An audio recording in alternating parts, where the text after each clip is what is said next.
countries. And the third one is mobile money in Tanzania. This is a really interesting one, and I'll go into this in some detail. And that's because everyone's heard about M-Pesa in Kenya.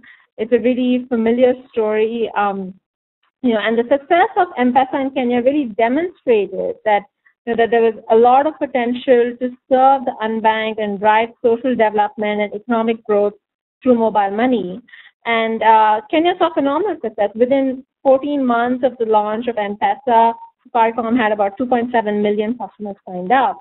And one would have expected that in neighboring Tanzania, they would have seen similar success. But actually, when Vodacom rolled it out, they didn't see that in the beginning.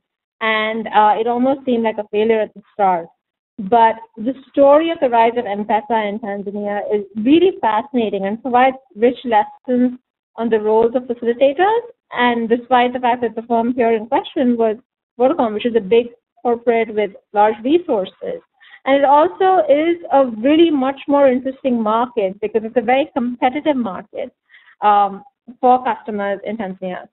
So on this slide, you just see the results of mobile money in Tanzania. And if you just, it's that hockey stick kind of growth. So in the early years, 2008, 2009, it was really slow. And in 2010, when active facilitation started, it really started to take off. And now in 2013, there are about 9.56 million customers who are using mobile money in Tanzania.